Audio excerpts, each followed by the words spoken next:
Hello everyone, you are welcome on channel Maharshardha Learning Class. Today we will cover chapter first of NCERT book class 8 subject science. So the chapter name is crop production and management. Okay, so इस chapter का जो topic है या name है वो crop production and management है. इसका क्या मतलब है? इसका मतलब है कि क्रॉप को प्रोड्यूस करना मतलब क्रॉप का प्रोडक्शन करना और उससे मैनेज करना मतलब मैनेजमेंट करना. ठीक है, तो हम क्रॉप को प्रोड्यूस करके उस यहाँ तक तो ठीक है, पर उसका मैनेजमेंट करना ज़रूरी क्यों है? ठीक है, तो अगर आप उसका मैनेजमेंट नहीं करोगे तो फिर उसमें कीड़े लग जाएंगे और वो फिर आपका जो क्रॉप होगा वो ख़राब हो जाएगा. तो इसलिए ज़रूरी है मैनेजमेंट करना.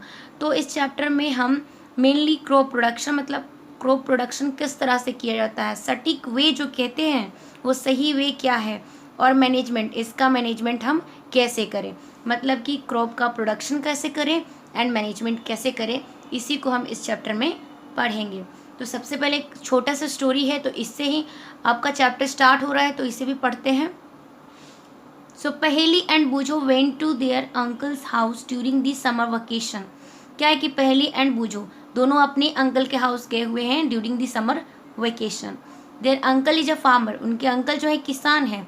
One day they saw some tools like खुरपी. एक दिन क्या हुआ कि जो पहेली और बूझो है उन्होंने देखा कि कुछ टूल्स हैं, खुरपी है, सिकल है, शॉवेल है. शॉवेल का मतलब क्या होता है? कुदाल की तरह होता है जिससे कि आप सॉइल को मतलब मिट्टी को खोद सकते हो, डिग कर सकते हो. प्लो का मतलब होता है हल, सिकल का मतलब हसिया, खुरपी तो हिंदी वर्ड है खुरपी, and etcetera in the field. तो एक दिन पहेली एंड बूझो ने देखा कि खुरपी, सिकल, शॉवेल, प्लो ये सब फील्ड में पड़े हुए हैं. तो बूझो के माइंड में क्वेश्चन अराइज होता है कि I want to know where and how we use this tools. ठीक है, मतलब कि इन सब टूल्स को हम लोग कहाँ और कैसे यूज कर सकते हैं. ठीक है, तो इन सारे टूल्स को जो यहाँ पे मेंशन किया गया है इन सब को हम लोग यूज़ करते हैं एग्रीकल्चर के लिए, यानी फील्ड में यूज करते हैं. ठीक है, एंड कहाँ पे करते हैं तो ये मैंने बता दिया, और कैसे करते हैं. तो देखिए अलग अलग पर्पजेज़ के लिए, अलग अलग वर्क के लिए अलग अलग क्या होते हैं, टूल्स होते हैं. जैसे कि प्लो के लिए अलग होता है, एंड सोइंग के लिए मतलब क्रॉप को सो करने के लिए उसका सीड्रिल का यूज होता है. तो हर प्रकार का काम के लिए हर प्रकार के टूल्स होते हैं. जैसे सिकल मतलब आपको अगर क्रॉप्स को काटना है तो सिकल का यूज करना होगा.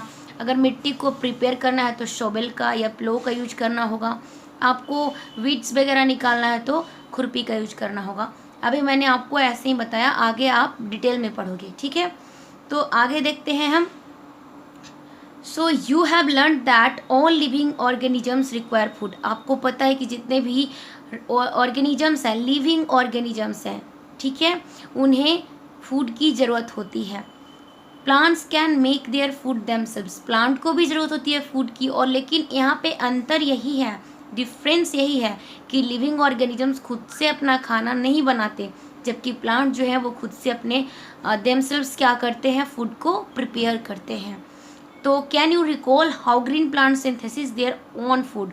तो किस तरह से वो बनाते हैं, कौन से प्रोसेस से बनाते हैं, तो आपको पता होगा उस प्रोसेस का नेम है फोटोसिंथेसिस. फोटोसिंथेसिस के द्वारा ग्रीन प्लांट्स क्या करते हैं, खुद से अपने फूड को सिंथेसिस करते हैं. ठीक है, मतलब अपना खाना खुद बनाते हैं. नेक्स्ट है animals including humans can not make their own food. Animals और ह्यूमन्स क्या कर सकते हैं, वो लोग फूड नहीं बना सकते हैं. So where do animals get their food from. तो इन्हें फूड कहाँ से मिलेगा, तो इन्हें फूड मिलेगा कहाँ से, प्लांट से. तो प्लांट से मिलेगा, तो इसीलिए हम लोग एग्रीकल्चर करते हैं. एक बात क्लियर हो गया कि हम लोग क्रॉप का प्रोडक्शन क्यों करना चाहते हैं, क्रॉप का प्रोडक्शन हम लोग क्यों करना चाहते हैं. ठीक है ना, तो क्रॉप का प्रोडक्शन नहीं करेंगे तो फिर एनिमल्स एंड ह्यूमंस क्या खाएंगे, क्योंकि आपको यहाँ पे बताया जा रहा है कि एनिमल्स जो हैं वो और ह्यूमंस जो है वो किस पे डिपेंडेंट है, प्लांट्स पर डिपेंडेंट है. किसके लिए, फूड के लिए. आगे हम देखेंगे. But first of all why do we have to eat food. ठीक है, पहले हमें बताइए कि हमें खाना खाना क्यों ज़रूरी है, ये क्वेश्चन है. तो अगर हम खाना नहीं खाएंगे तो हमें एनर्जी नहीं मिलेगी, एनर्जी नहीं मिलेगी तो हम वर्क्स को नहीं कर सकते हैं। इसलिए वेरियस वर्क्स को करने के लिए हमें फूड की ज़रूरत होती है और इसलिए हम फूड को खाते हैं। ठीक है, नेक्स्ट है, you already know that energy from the food is utilized by organisms for carrying out their various body functions such as digestion, respiration and excretion. तो एक्सक्रीशन के लिए, डाइजेशन के लिए, रेस्पिरेशन के लिए, ये सारे बॉडी फंक्शंस को करने के लिए हमें फूड ज़रूरी होता है खाना। तो अगर क्वेश्चन आए तो आपको बताना है कि फूड इसलिए ज़रूरी है, किस लिए, डाइजेशन के लिए, रेस्पिरेशन के लिए, एक्सक्रीशन के लिए एंड वेरियस बॉडी फंक्शंस के लिए हमें क्या ज़रूरी है, हमें फूड ज़रूरी है। ठीक है, we have to eat food. आगे है, we get our food from plants or animals or both. हम लोग जो है अपना फूड कहाँ से पाते हैं, ह्यूमन्स की बात चल रही है यहाँ पे। हम लोग ह्यूमन्स प्लांट से भी, जैसे प्लांट से फ्रूट्स वगैरह मिल जाता है हमें, तो यहाँ से हमें खाना मिल रहा है। और जो हम एग्रीकल्चर करते हैं वो सब हमें प्लांट से मिल रहा है। और एनिमल से, जैसे कि जो मीट खाते हैं उन्हें एनिमल से मिलता है। ठीक है, आगे है, since we all need food, हम सबको फूड चाहिए। How can we provide food to a large number of people in our country, और हमारे कंट्री में तो कितनी मतलब बड़ी जनसंख्या है ना, कितनी जनसंख्या है, पॉपुलेशन है, इन सबको कौन फूड प्रोवाइड करता है। अब आगे पढ़ते हैं, food has to be produced on a large scale. अब देखो यहाँ पे बूझो ने क्वेश्चन किया था कि हम सबको फूड चाहिए और लार्ज नंबर ऑफ पीपल, हमारे कंट्री में इतने लोग रहते हैं, उनको फूड कहाँ से मिलता है, मतलब कौन। यहाँ पे देखो, food to large number of people in our country, how can be provide, कैसे उन्हें प्रोवाइड कर सकते हैं। तो यहाँ लिखा है food has to be produced on a large scale, तो इसके लिए हमें लार्ज स्केल पे फूड को प्रोड्यूस करना होगा। ठीक है, आगे है, in order to provide food for a large population, मतलब बड़े पॉपुलेशन को, इतने बड़े पॉपुलेशन को फूड प्रोवाइड करने के लिए ही हम लोग करते हैं क्रॉप प्रोडक्शन। ठीक है, और रेगुलर प्रोडक्शन करने से ही in large scale of people को, मतलब लार्ज पॉपुलेशन को, जो बड़ा पॉपुलेशन है उनको क्या मिलता है, फूड मिलता है, रेगुलर प्रोडक्शन से ही मिलता है। प्रॉपर मैनेजमेंट भी ज़रूरी है एंड डिस्ट्रीब्यूशन इज़ नेसेसरी। अगर आपको डिस्ट्रीब्यूट करना, आपने जो क्रॉप को ग्रो किया उसको किसी को डिस्ट्रीब्यूट करना है, तो सबसे पहले उसका मैनेजमेंट करना होगा। अगर वो ख़राब हो जाएगा तो बताइए किसी के काम नहीं आएगा। ठीक है, इसीलिए नेसेसरी है कि आप क्रॉप का मैनेजमेंट करें और उसे अच्छे तरीके से डिस्ट्रीब्यूट करें। ठीक है, आगे है आपका एग्रीकल्चरल प्रैक्टिसेस। इसे देखते हैं, एग्रीकल्चरल प्रैक्टिसेस क्या होता है। Till 10,000 BCE people were nomadic. 10,000 BCE था तो पीपल उस वक्त क्या थे, नॉमेडिक थे, मतलब एक प्लेस टू दूसरे प्लेस घूमा करते थे, one place to another place. They were wandering, wandering मतलब घूमना, in groups from place to place in search of food and shelter. They ate raw fruits and vegetables and started hunting. फिर धीरे धीरे उन्होंने क्या किया, कच्चा फ्रूट्स खाना शुरू कर दिया। ठीक है, एंड वेजिटेबल्स, कच्चा वेजिटेबल्स खाना शुरू कर दिया। एंड स्टार्टेड हंटिंग एनिमल्स, और जानवरों का शिकार करना शुरू कर दिया, किसके लिए, फूड के लिए। ठीक, आगे लेटर, बाद में, they could cultivate and produce rice. सबसे पहले तो आपने देखा कि वो एक प्लेस टू दूसरे प्लेस घुमा करते थे फूड के लिए एंड शेल्टर के लिए। बाद में वो कच्चा फ्रूट्स वेजिटेबल्स खाने लगे एंड उसके बाद हंटिंग स्टार्ट कर दिया, मतलब जानवरों का शिकार करना शुरू कर दिया फूड के लिए। लेटर, बाद में, they could cultivate land and produce rice. बाद में उन्होंने क्या किया, लैंड को कल्टिवेट किया एंड राइस को प्रोड्यूस किया, मतलब बाद में वो लोग एग्रीकल्चर करना शुरू कर दिए। Wheat and other food crops, दस वॉज बोर्न एग्रीकल्चर। तो बाद में उन्होंने राइस को, व्हीट को और अदर फूड क्रॉप्स को क्या किया, ग्रो करना शुरू कर दिया और इस तरह से एग्रीकल्चर का जन्म हुआ। ठीक, अब आगे हम इसको कंटिन्यू करते हैं। सो आगे है, when plants of the same kind are cultivated at one place on a large scale, it is called a crop. This is very important question, जिसे VVI कहते हैं। ठीक है, वेरी वेरी इंपॉर्टेंट क्वेश्चन। कैसे, आपसे question में पूछेगा कि आप जो क्रॉप प्रोडक्शन एंड मैनेजमेंट के बारे में पढ़ रहे हो, सबसे पहले आप ये बताओ क्रॉप क्या होता है। ओके, सो आपको बताना है कि when plants of the same kind, जब सेम काइंड के प्लांट्स को कल्टिवेटेड एट वंस प्लेस, एक प्लेस पे कल्टिवेट किया जाता है, ऑन अ लार्ज स्केल, एक बड़े पैमाने पे, एक बड़े स्केल पे, तो इसे हम क्रॉप कहते हैं। मतलब कि एक बहुत बड़े एरिया में एक ही टाइप के प्लांट को, ढेर सारे प्लांट्स को, ठीक है, ढेर सारे प्लांट को एक ही टाइप के होने चाहिए, एक बड़े से एरिया में कल्टीवेट किया जाता है और इसी को क्रॉप कहा जाता है। ठीक है, अब जैसे कि आपने घर में फ्लावर्स लगाया है, कुछ गेंदे का फ्लावर है, कुछ सनफ्लावर है, ठीक, कुछ रोज का है। लेट्स सपोज आपने फ्लावर्स को अपने घर में उगा रखा है, तो हम क्या कहेंगे कि आप क्रॉप कर रहे हैं, क्रॉप प्रोडक्शन कर रहे हैं? नहीं कहेंगे। क्यों नहीं कहेंगे? क्योंकि क्रॉप प्रोडक्शन का मतलब होता है एक लार्ज एरिया, एक बहुत बड़े फील्ड में आपको ग्रो करना। ठीक है, तो इतना याद रखना कि एक बहुत बड़ा फील्ड है, एरिया है, उसमें हम लोग सेम काइंड के, मतलब वीट के तो वीट के, पैडी के तो पैडी के क्रॉप को आप ग्रो कर रहे हैं पूरे खेत में, तो उसे हम क्या कहेंगे? क्रॉप कहेंगे। आगे पढ़ते हैं। For example crop of wheat, wheat means that all the plants grow in a field are that of wheat. अगर क्रॉप वीट का क्रॉप है, इसका मतलब ये हुआ कि एक बहुत बड़ा एरिया होगा और उस पर सिर्फ वीट का ही प्लांट क्या होगा? ग्रोन होगा, मतलब ग्रो करेगा।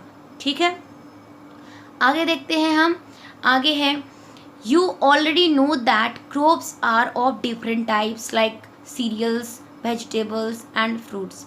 देखो क्रॉप्स जो होते हैं वो बहुत टाइप्स के होते हैं। कुछ सीरियल्स होते हैं, सीरियल्स का हम लोग जैसे कि दाल वगैरह, इन सबको सीरियल्स कहते हैं। सीरियल्स जो होता है वो न्यूट्रिशियस सीड होता है जिसको हम यूज करते हैं। ठीक है, वेजिटेबल्स हो गया एंड फ्रूट्स हो गया, ये सब के क्या होते हैं?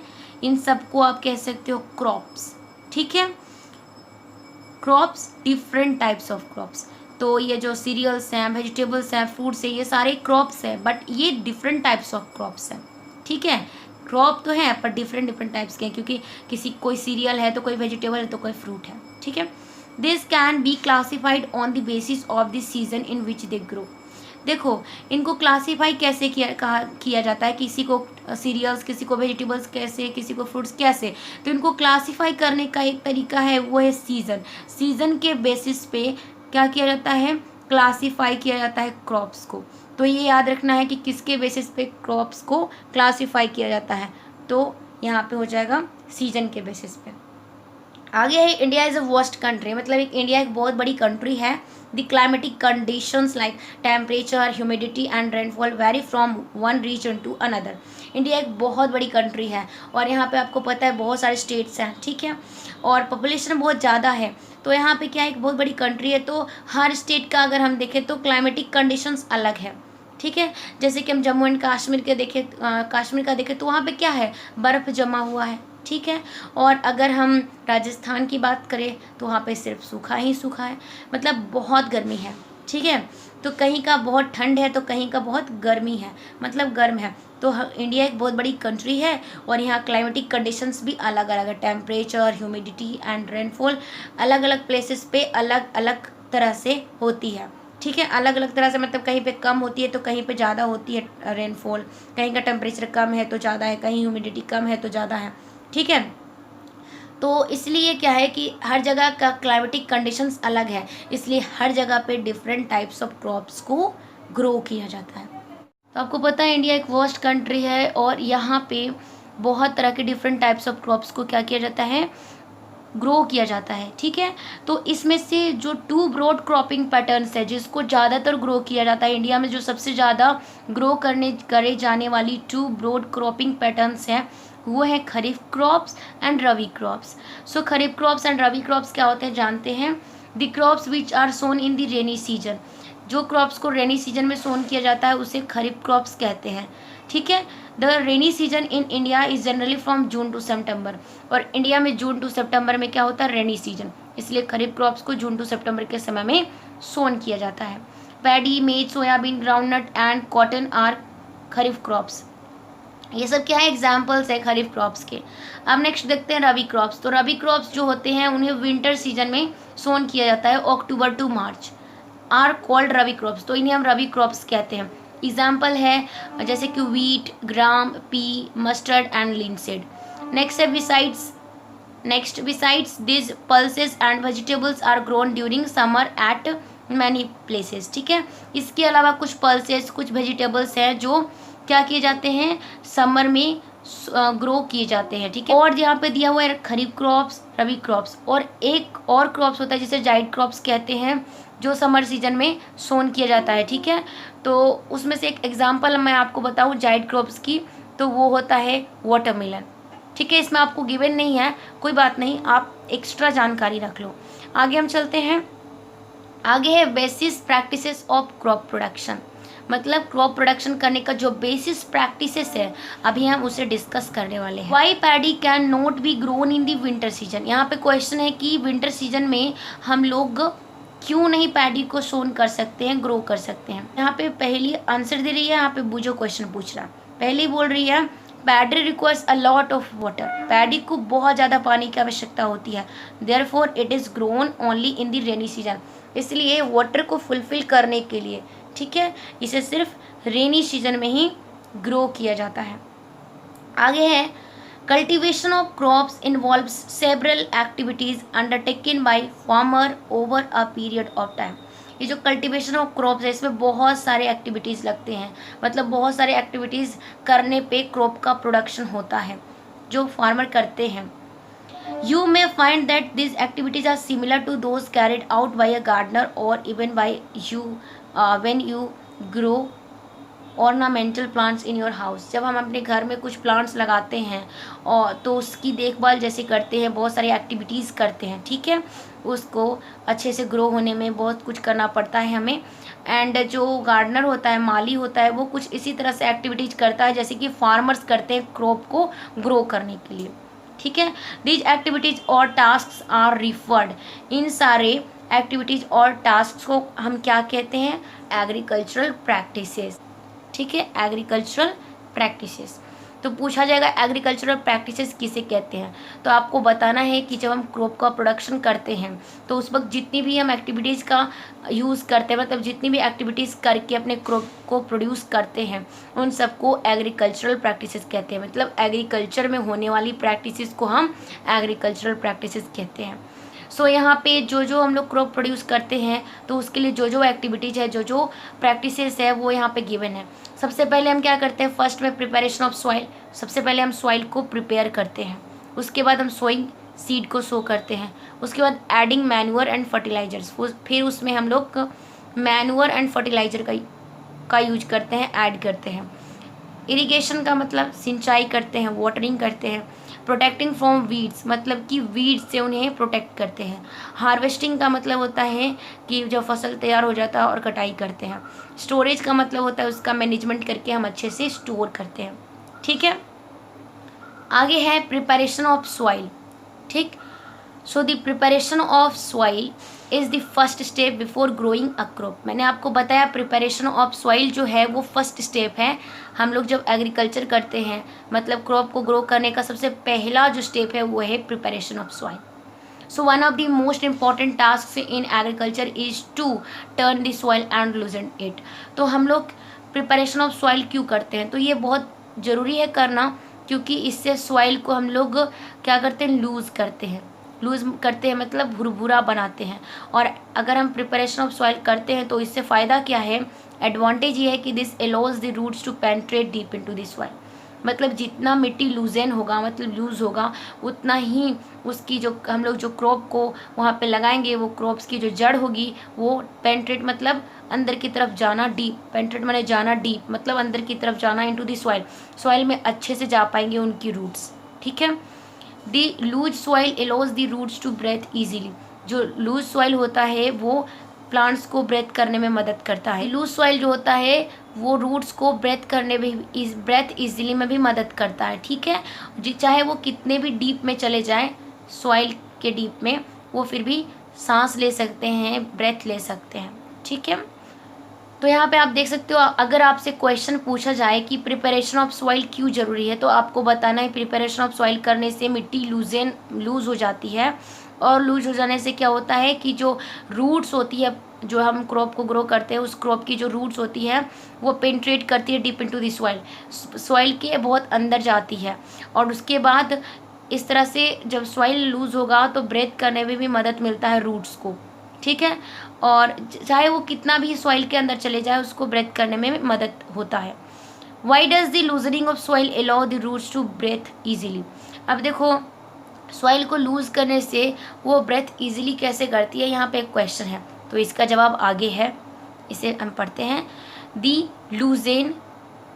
लूजेंड soil helps in the growth of earthworms. क्या होता है कि जब सॉइल लूज होगा तो उसमें बहुत सारे अर्थवर्म्स आएंगे। अर्थवर्म्स को क्या कहते हैं, फार्मर फ्रेंड्स कहते हैं ना, फ्रेंड्स ऑफ फार्मर। फ्रेंड्स क्यों कहा जाता है, तो आपको बताना है क्योंकि अर्थवर्म्स और कुछ माइक्रोब्स ऐसे होते हैं जो क्या करते हैं, मिट्टी को लूज करते हैं और उसमें ह्यूमस ऐड करने का काम करते हैं। That's why they are called friends of farmer.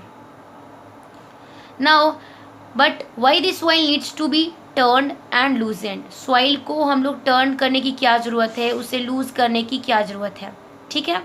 तो you have learn in the previous classes that soil contains minerals. Soil क्या करता है, मिनरल्स को कंटेन करता है, वाटर को, एयर को एंड सम लिविंग ऑर्गेनिजम्स को कंटेन करता है।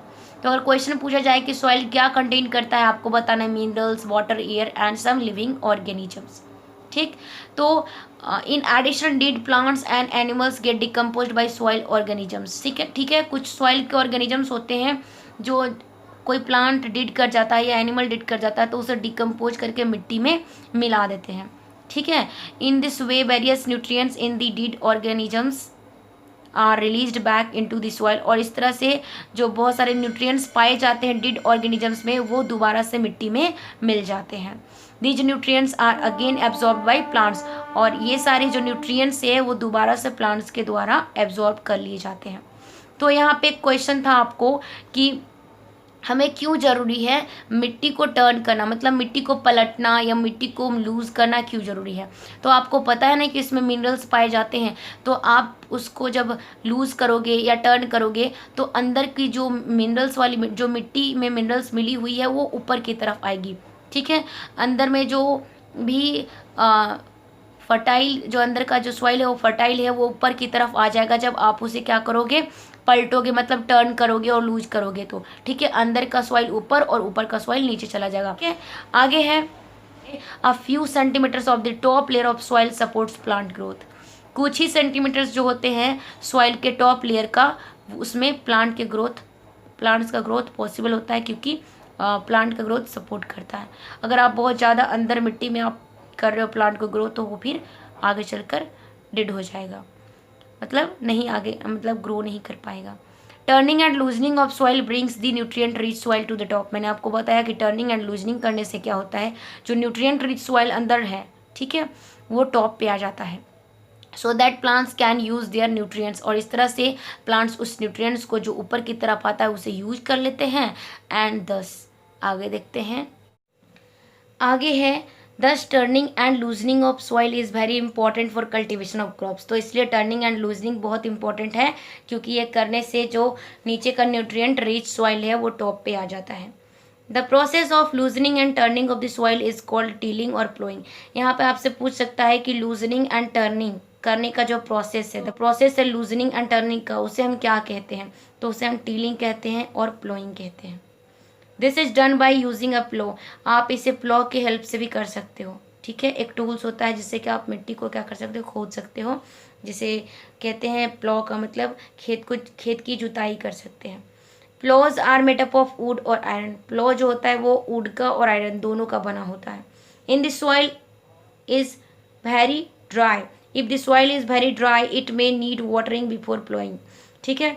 तो अगर सॉइल बहुत सूखा है तो सबसे पहले आप उसमें वाटरिंग कर दें एंड देन प्लोइंग करें, ठीक है, तो ईजी होगा।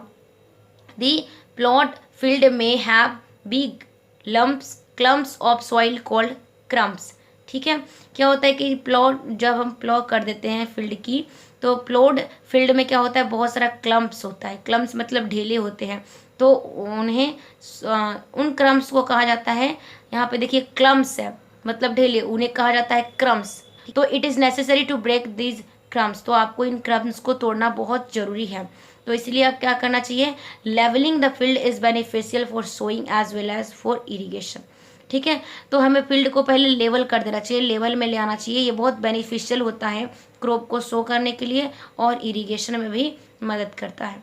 Levelling of soil is done with the help of a लेबलर। लेवलिंग जो होता है सॉइल का वो हम लोग लेबलर के हेल्प से करते हैं। Sometimes manure is added to the soil before tilling. कभी कभी क्या होता है सॉइल को टील करने से पहले, ठीक है, यहाँ पे लिखा हुआ था टीलिंग एंड प्लोइंग का मतलब क्या होता है, टर्निंग एंड लूजनिंग, सॉइल को टर्न एंड लूज करना एक ही बात है, मतलब टीलिंग कह लो या प्लोइंग कह लो। तो यहाँ पे बोला जा रहा है कि सॉइल को टील करने से पहले या प्लो करने से पहले उसमें मैन्योर भी आप कभी कभी ऐड कर सकते हो। This helps in proper mixing of manure with soil. इस तरह से आप पहले उसमें मैन्योर ऐड कर दोगे, उसके बाद टीलिंग या प्लोइंग करोगे तो क्या होगा, वो पूरे सॉइल में आपकी मैन्योर मिक्स हो जाएगी, ठीक है। This soil is moistured before sowing. और आप जब उसको सो करते हो, सीड को सो करते हो, उससे पहले कि आप क्या करो, सॉइल को मॉइस्चर कर दो, ठीक है। तो ऐसे जब आप मैन्योर ऐड कर दोगे, वाटर ऐड कर दोगे तो सोइंग, उसके बाद आप सोइंग करो तो अच्छा है, ठीक है। तो इस तरह से ये हमारा फर्स्ट पार्ट है। आगे का जो है लंबा हो जाएगा वीडियो, इसलिए हम आगे का नेक्स्ट पार्ट में देखेंगे। Thank you for watching.